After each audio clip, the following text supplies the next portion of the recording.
बिस्मिल्लाहिर्रहमानिर्रहीम। अस्सलाम वालेकुम, वेलकम टू माय चैनल। आज मैं आपको बताने लगी हूँ कि मैं अपने किचन में क्या बना रही हूँ। मैंने ना आज आलू की और चिकन के कटलेट्स बनाए हैं।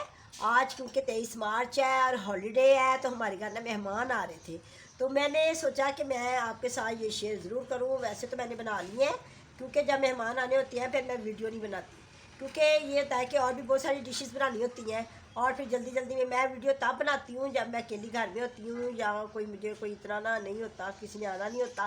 लेकिन आज तो मैंने ना दूसरी डिश भी बनानी थी, तो मैंने कहा मैं ये आपके साथ शेयर करूँ। ये ना मैंने कटलेट्स बनाए हैं आलू के और चिकन के, और मैंने तकरीबन बना लिए हैं और लास्ट में मैं आपको दिखाने लगी थी, क्योंकि मेरे पास टाइम नहीं था। टाइम होता तो मैं इसकी वीडियो ज़रूर बनाती। अब शॉर्ट सी वीडियो मैं बना रही हूँ, शॉर्ट सा क्लिप मैंने कहा मैं आपको दिखा दूँ। ये देखिए, ये मेरे पास है बेसन और मैदा, और इसको मैंने ना दोनों को मिक्स किया है। मैदे से ये होता है कि ज़रा क्रिस्पी बनते हैं, और ऊपर से ना इसकी जो पकड़न होती है ना, इसके ऊपर कोटिंग अच्छी हो जाती है और फिर उतरती नहीं। इसी तरह हैंड के साथ ही लगाना है इसको। ये देखिए, हैंड के साथ ही ना इसको लगाना है। और थोड़ी सी आग जो है ना दरमियानी रखनी है, ज़्यादा तेज़ नहीं रखनी। आग मैंने जला दिया है। मैंने सरसों का तेल लिया है, और जब भी मैं बनाती हूँ तो सरसों के तेल में ही बनाती हूँ। तो देखिए, इस तरह हैंड के साथ लगाएंगे तो बहुत अच्छे ये कटलेट्स बन जाते हैं घर में ही, बाज़ार से लाने की ज़रूरत ही नहीं होती। अभी मैं आपको चेक भी कराती हूँ। इसी तरह हैंड के साथ लगा के अच्छी तरह इसकी कोटिंग करके, तो इसमें ना ये मैं डीप फ्राई कर किए हैं सारे के सारे। इसको मैं शैलो फ्राई नहीं करती, शैलो फ्राई करने से टाइम बहुत ज़्यादा लग जाता है, तो इसलिए इसको मैं डीप फ्राई ही करती हूँ।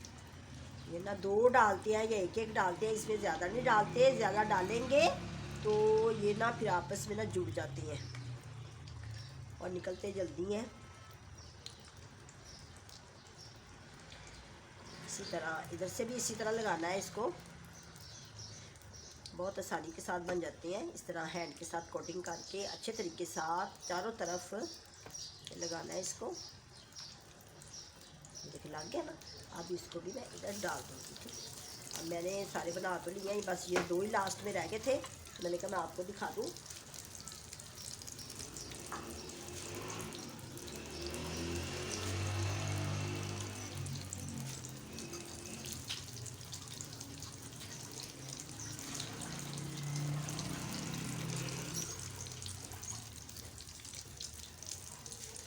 हैंड मैंने वॉश कर लिया है, क्योंकि मैंने ये लास्ट किए थी। बहुत मज़ेदार चटकेदार अच्छी बन जाती हैं ये, और इनको ना दरमियानी आंच पे बनाना है, तेज़ आंच पे नहीं बनाना। और ये देखो ना, बहुत अच्छी बन जाएंगी। इस तरह थोड़ा सा हिला दें। मैं आपको चेक कराती हूँ। ये देखो, ये देखो कितनी अच्छी बनी है, मज़ेदार चटकेदार। अभी मैं आपको तोड़ के भी दिखाती हूँ। बाहर से बहुत क्रिस्पी है और अंदर से देखिए। ये ना पहले आलूओं को लेके बॉयल किया मैंने, फिर इसमें मैंने ना चिकन को ज़्यादा बॉयल करके, फिर इसमें वो हरा प्याज, हरी मिर्च, और इसमें डाला है मैंने ये नमक। हरी मिर्च बहुत ज़्यादा डालनी है, क्योंकि ये ज़्यादातर ना हरी मिर्च से ही अच्छे बनते हैं, और हरा प्याज। इसमें सूरज मिर्च मैंने बहुत कम डाली है।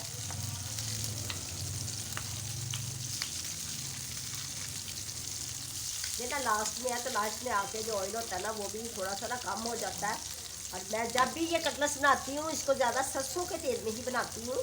चाहे फ़िश फ्राई करूँ, पकौड़े फ्राई करूँ, वो मैंने सरसों के तेल में बनाने होते हैं। बहुत अच्छे बन जाते हैं। मैंने कहा मैं ज़रा आपके साथ भी शेयर करूँ। मैं इसी तरह जब कोई गेस्ट आने होते हैं, फिर मुझे ज़्यादा तादाद में मैं बनाती हूँ।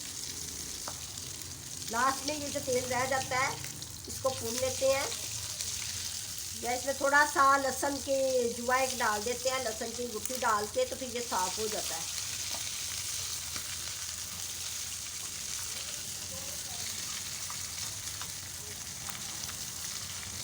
डीप फ्राई से ये होता है कि डीप फ्राई से ज़रा जल्दी बन जाते हैं।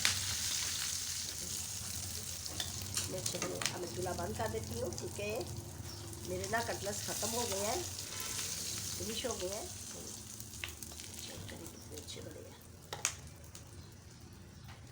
बहुत ज़ायकेदार मज़ेदार काम हो गया है। अभी मैंने बहुत सारी और भी डिशेस बनानी है, लेकिन मैं दिखाने के लिए ना तो मैंने ये थोड़ा सा कैमरा लगाया है। मैंने कहा मैं आपको दिखाऊं, चेक कराऊं।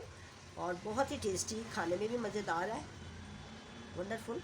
अगर आपको ये अच्छे लगे तो मुझे आप कमेंट्स करके बताएं, मैं आपको ये रेसिपी ज़रूर दूंगी, ठीक है। और ये जब भी गेस्ट आने हो तो इसी रेसिपी से आप बनाएं, बहुत जल्दी बन जाते हैं, झटपट बन जाते हैं, ठीक है। ज़्यादा तादाद में भी बनते हैं, घर में बनाए हो। वंडरफुल बने हैं, बहुत ही अच्छे। अच्छा, मैंने अभी और भी बहुत सारे काम करने हैं। अब मैं इजाज़त चाहूँगी। आपको अगर ये रेसिपी बहुत अच्छी लगे तो प्लीज़ आप मुझे ज़रूर कमेंट्स करें और मुझे बताएं कि आपको ये मेरी रेसिपी कैसी लगी है। यानी कि अभी तो मैंने आपको ये क्लिप दिखाया है, तो मैं आपको ये इसकी पूरी रेसिपी ना बना के दिखा सकती हूँ। चलिए, अल्लाह हाफिज़।